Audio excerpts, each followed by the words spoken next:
High school chemistry exams की बात आती है तो सबसे ज्यादा स्ट्रेस किस बात का होता है? सही पहचाना, उन लंबे लंबे केमिकल फॉर्मूलों को रटने का।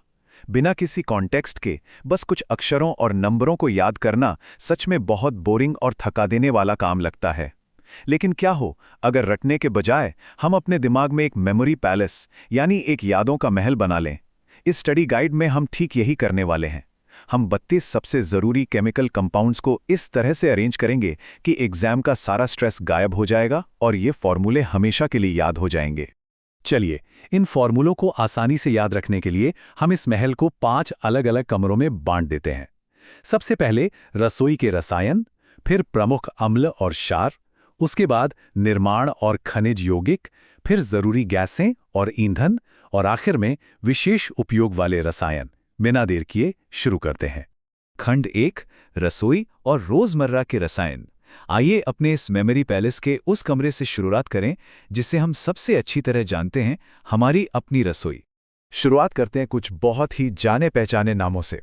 पानी यानी H2O और रोज खाने वाला नमक जिसे हम सोडियम क्लोराइड या NaCl कहते हैं। ये तो एकदम बेसिक हैं। लेकिन जैसे ही हम थोड़ा आगे बढ़ते हैं एक दिलचस्प पैटर्न नजर आता है। सिरका यानी एसिटिक अम्ल CH3COOH, नींबू का साइट्रिक अम्ल C6H8O7 और दही में मिलने वाला लैक्टिक अम्ल C3H6O3। ये तीनों ही कार्बन बेस्ड एसिड हैं। जरा सोचिए, कार्बन, हाइड्रोजन और ऑक्सीजन का यही खास कॉम्बिनेशन ही तो है जो हमारे खाने में वो जाना पहचाना खट्टापन लाता है ना? कमाल की बात। अब आते हैं एक ऐसे जोड़े पर जो एग्जाम्स में बार बार पूछा जाता है और अक्सर सबसे ज्यादा कंफ्यूजन पैदा करता है।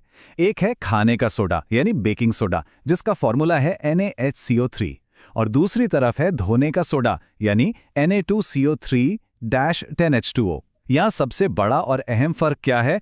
वो है पानी के 10 अणु यानी 10H2O। खुद ही सोचिए, कपड़े धोने के लिए पानी की जरूरत तो पड़ेगी ही ना। इसी नमी की वजह से ये सफाई में इतना असरदार होता है, जबकि बेकिंग सोडा का फॉर्मूला काफी सिंपल है। और जब बेकिंग सोडा की बात हो ही रही है तो बेकिंग पाउडर को कैसे भूल सकते हैं? दरअसल बेकिंग पाउडर कोई अकेला केमिकल नहीं है। जब उसी साधारण खाने के सोडे यानी NaHCO3 में टार्टेरिक एसिड मिला दिया जाता है तो वो मिक्सचर बेकिंग पाउडर बन जाता है। देखिए कैसे एक पुराने फॉर्मूले की नींव पर ही एक नया कॉन्सेप्ट तुरंत समझ में आ गया। और अब प्रकृति का एक बहुत ही शानदार जादू देखते हैं।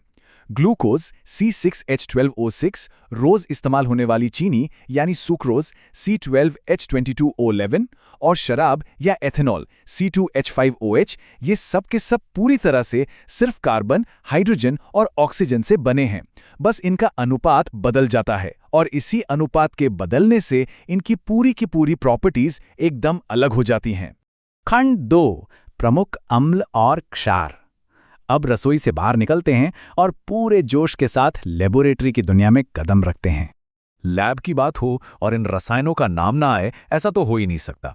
अमोनिया NH3, हाइड्रोक्लोरिक अम्ल HCl, सल्फ्यूरिक अम्ल H2SO4 और नाइट्रिक अम्ल HNO3। अगर ध्यान दें तो इन सब में एक बहुत बड़ी समानता है और वो है हाइड्रोजन की मौजूदगी। यही हाइड्रोजन इन अम्लों को उनकी असली ताकत और रिएक्टिविटी देता है।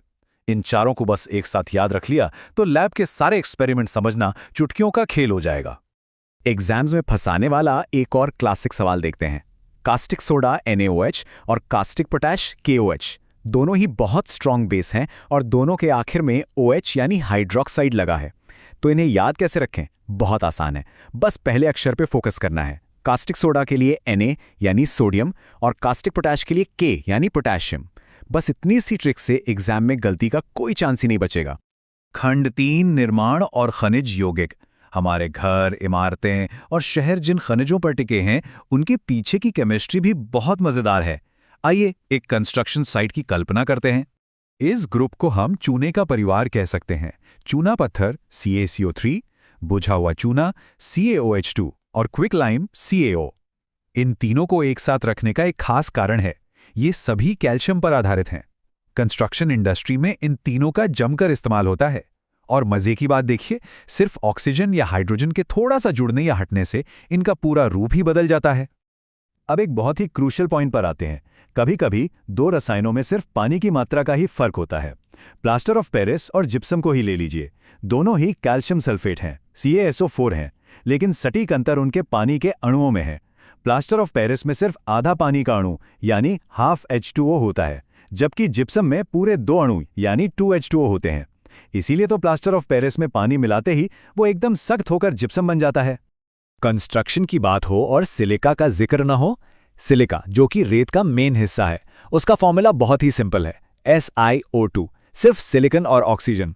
इसे याद रखना एकदम आसान है, लेकिन जरा सोचिए, कांच बनाने से लेकर कंक्रीट तक ये लिटरली हर जगह मौजूद है। खंड 4, महत्वपूर्ण गैसें और ईंधन। अब हम सॉलिड चीजों से आगे बढ़कर ऊर्जा और गैसों की अदृश्य दुनिया में चलते हैं। ये गैसें दिखती भले ही ना हों, लेकिन इनका असर बहुत जबरदस्त होता है, जैसे LPG, C4H10, जिससे घरों का स्टोव जलता है। लेकिन यहाँ एक बहुत दिलचस्प बात नोटिस करने वाली है, CNG और दलदल से निकलने वाली मार्श गैस, दोनों का फॉर्मूला एकदम सेम है, CH4, जिसे हम मीथेन भी कहते हैं। चाहे गाड़ियों का ईंधन हो या दलदल की गैस, केमिस्ट्री वही रहती है। और हाँ, N2O यानी हंसाने वाली गैस को मत भूलिएगा। इसके नाम में भले ही हंसी है, लेकिन डेंटिस्ट इसका इस्तेमाल एनेस्थीसिया देने के लिए करते हैं, यानी इसका काम काफी सीरियस है। अब आखिरी सेक्शन में जाने से पहले एक छोटा सा मेंटल टेस्ट हो जाए। पुराने और पारंपरिक नामों वाले रसायनों के फॉर्मूले याद रखना हमेशा सबसे बड़ा चैलेंज होता है। क्या लाल दवा और नीला थोता सुनकर दिमाग में कोई फॉर्मूला तुरंत क्लिक हुआ?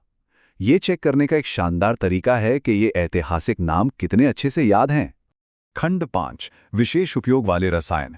ये हमारे मेमोरी पैलेस का आखिरी कमरा है, जहां कुछ बहुत ही खास और चमकीले रंगों वाले यौगिक रखे हैं। तो ये रहा पिछले सवाल का जवाब। लाल दवा, जिसे पोटेशियम परमैंगनेट या KMnO4 कहते हैं, और नीला थोथा यानी कॉपर सल्फेट CuSO4.5H2O।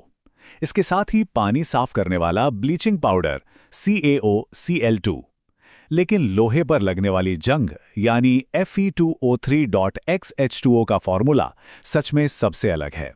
इसमें जो X है वो बताता है कि जंग में पानी के अणुओं की गिनती फिक्स नहीं होती। यही अनिश्चितता इसे एक बहुत ही यूनिक कंपाउंड बनाती है।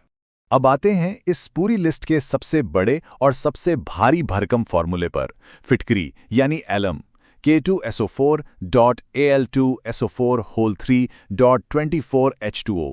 इसमें सबसे कमाल की चीज है ये नंबर 24। इसमें पानी के पूरे 24 अणु एक साथ जुड़े हुए हैं। इसका इतना विशाल साइज ही इसे इतना खास बनाता है कि एक बार इसे पढ़ लिया तो एग्जाम में से भूलना लगभग इम्पॉसिबल हो जाता है।